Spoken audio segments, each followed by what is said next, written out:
بھی قرآن نازل ہوا، جب بھی قرآن کی آیت نازل ہوتی تھی، محمد صلی اللہ علیہ وسلم ان پڑھ تھے ہوتی تھی، محمد صلی اللہ علیہ وسلم ان پڑھ تھے ہوتی تھی، محمد صلی اللہ علیہ وسلم ان پڑھ تھے۔ کچھ انسانوں پر تبصرہ کیا، وَمِنَ النَّاسِ مَن يُجَادِلُ فِي اللَّهِ، بہت سے ایسے لوگ ہیں جو اللہ کے بارے میں بحث کرتے ہیں، اللہ کے بارے میں سوالات کرتے ہیں، اعتراضات کرتے ہیں۔ وَمِنَ النَّاسِ مَن يُجَادِلُ فِي اللَّهِ بغیر علم ولا ہدن ولا کتاب منیر، نہ ان کے پاس علم ہے، نہ ہدایت ہے، نہ کتاب ہے۔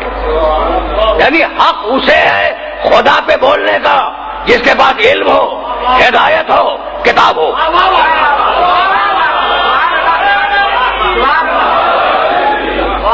اچھا بھائی، تو اب سلسلے گفتگو جب تیسرے مرحلے میں داخل ہوا تو میرے سننے والے اس بات سے واقف ہیں کہ میں نے بتلایا کہ ہدایت کیوں، لیکن اب ایک جملہ سنتے جاؤ اور اسی جملے سے بات کو میں آگے بڑھاؤں گا۔ ہدایت کیوں بھائی، ضرورت کیا ہے ہدایت کی؟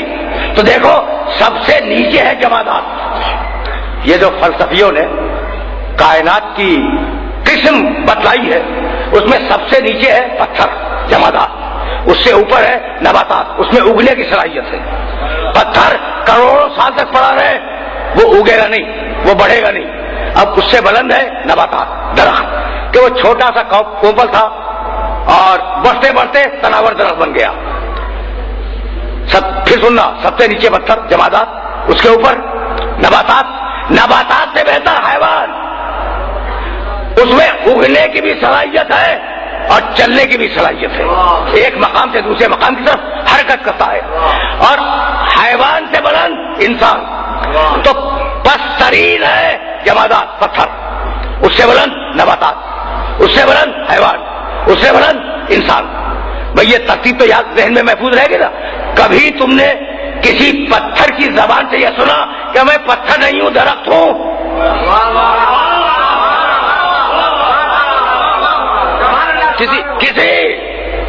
کسی پتھر نے کہا ہو کہ میں پتھر نہیں ہوں، درخت ہوں؟ اپنی حد میرا، پتھر اپنی حد میرا۔ اچھا بھائی، کسی درخت نے کہا ہو کہ میں درخت نہیں ہوں، حیوان ہوں؟ درخت اپنی حد میرا۔ اچھا بھائی، اور اوپر بڑھ جاؤ، کسی حیوان نے کہا ہو کہ میں حیوان نہیں ہوں، انسان ہوں؟ حیوان اپنی حد میرا۔ تو جمادات اپنی حد میں رہے، نباتات اپنی حد میں رہے، حیوانات اپنی حد میں رہے، یہ انسان ہے جو اپنی حدوں کو توڑ کے بڑھتا ہے۔ یعنی فرعون یہ چاہتا ہے کہ اسے خدا سمجھا جائے، مسیلمہ کذاب یہ چاہتا ہے کہ اسے نبی سمجھا جائے، اور 2 رکعت کا پیش نماز یہ چاہتا ہے کہ اسے امام مان لیا جائے۔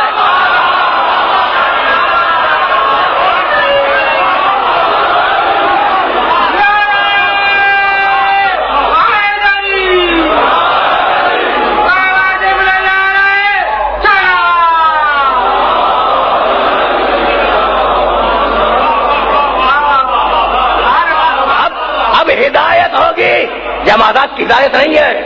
گھوڑوں پر، بھینسوں پر کوئی نبی کو رسول نہیں آیا بھائی، درختوں پر کوئی کتاب نہیں اتری، ساری ہدایت انسان کی ہے۔ تو اب ذرا تاریخ قرآن میں انسان کے مزاج کو سمجھتے چلو، بہت آرام سے سننا، اس لیے کہ یہ مسلسل فکر کا ایک سلسلہ ہے جسے آگے بڑھتے جانا ہے۔ تو قرآن نے مختلف مقامات پر گفتگو کی انسان کے اوپر۔ پہلی گفتگو تو پہلی وہی ہے، بسم اللہ الرحمن الرحیم، اقرا بسم ربک الذی خلق۔ انسان پہ بات ہو رہی ہے، اقرا بسم ربک الذی خلق، خلق الانسان من علق، اقرا وربک الاکرم الذی علم بالقلم علم الانسان ما لم یعلم۔ یعنی یہ پہلی وحی ہے، سورہ علق کی ابتدائی 5 آیتیں، یہ 5 آیتیں انسانیت کے نام اللہ کا پہلا پیغام ہے۔ اس سے پہلے کوئی آیت نازل نہیں ہوئی۔ اقرا بسم ربک الذی خلق، حبیب پڑھو، اپنے رب کے نام سے پڑھو جس نے خلق کیا۔ خلق الانسان من علق، انسان کو جمے ہوئے خون سے پیدا کیا، علق کا معنی جمع ہوا خون۔ اقرا وربک الاکرم، حبیب پڑھو، تمہارا رب بہت کریم ہے۔ الذی علم بالقلم، جس نے قلم سے لکھنا سکھلایا۔ علم الانسان ما لم یعلم، اور انسان کو وہ سب کچھ سکھلا دیا جو انسان نہیں جانتا تھا. حبیب اقرا بسم ربک الذی خلق. حبیب پڑھو اپنے رب کے نام سے پڑھو جس نے خلق کیا. آگے بڑھ کے پھر کہا اقرا وربک الاکرم. حبیب پڑھو اپنے رب کے نام سے پڑھو. وہ رب کون ہے؟ تمہارا رب بہت قریب ہے. توجہ رکھنا, 2 مرتبہ کہا پڑھو اور 1 مرتبہ کہا الذی علم بالقلم, جس نے قلم سے لکھنا سکھلایا. اب میں کیسے اپنے سننے والوں کی خدمت میں عرض کروں. دور مجھے بیٹھا ہوا ایک چھوٹا سا بچہ نظر آ رہا ہے یہ سامنے. اچھا بھائی, اس چھوٹے سے بچے سے اگر میں یہ کہوں کہ بیٹے مجھے پانی پلا دے, یہ میرا مطالبہ غلط ہے صحیح ہے؟ کیا خیال ہے تمہارا؟ بھائی بچے سے میں نے پانی مانگا ہے, کیا یہ مطالبہ غلط ہے؟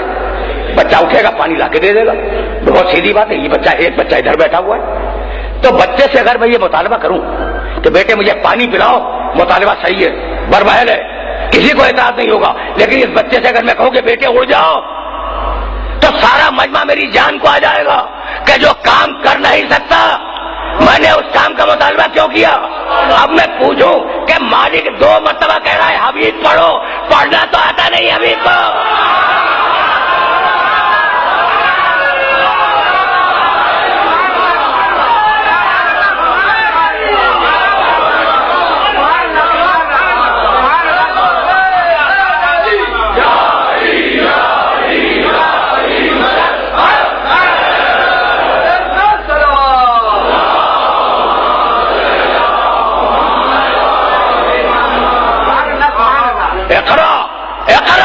بسم ربک الذی خلق. حبیب پڑھو اپنے رب کے نام سے پڑھو جس نے خلق کیا. خلق الانسان من علق, جس نے انسان کو جمے ہوئے خون سے خلق کیا. اقرا حبیب پڑھو وربک الاکرم, تمہارا رب بڑا کریم ہے. الذی علم بالقلم, جس نے قلم سے لکھنا سکھلایا. تو پہلی وحی میں پڑھنے کا بھی تذکرہ ہے اور لکھنے کا بھی تذکرہ ہے. اور مسلمان کا خیال یہ تھا, یہ ہے کہ نبی کو نہ لکھنا آتا تھا نہ پڑھنا آتا تھا. اب میں قرآن کو مانوں یا مسلمان کو؟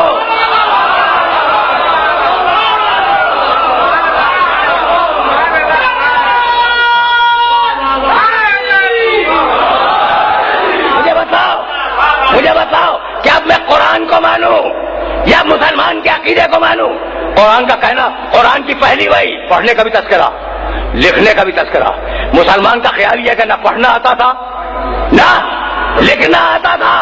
تو بھائی تم کہہ رہے ہو کہ اسے لکھنا نہیں آتا تھا. میں نہیں کہہ رہا ہوں, تم کہہ رہے ہو کہ اسے لکھنا نہیں آتا تھا. تو اپنی بات سے ہٹنا نہیں. اگر اسے لکھنا نہیں آتا تو اگر قلم مانگے تو دے دینا.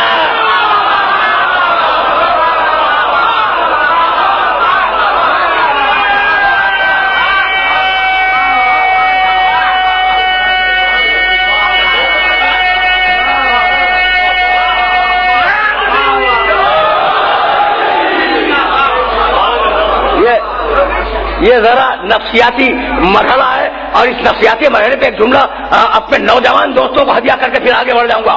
اچھا بھائی, تو جب قلم مانگ رہا ہے تو دے دو, لکھنا تو آتا نہیں, لکھنا تو آتا نہیں. جب قلم مانگ رہا ہے اسے قلم دے دو. دل میں خطرہ ہے, دل میں خطرہ ہے کہ اگر قلم دیں گے تو لکھ دے گا. زبان سے کہہ رہے ہیں لکھنا نہیں آتا, دل میں خطرہ ہے کہ لکھ دے گا. پھر سنو, زبان سے کہہ رہے ہیں لکھنا نہیں آتا, دل میں خطرہ ہے کہ اگر قلم دیں گے تو لکھ دے گا. جہاں زبان اور دل میں اختلاف ہو جائے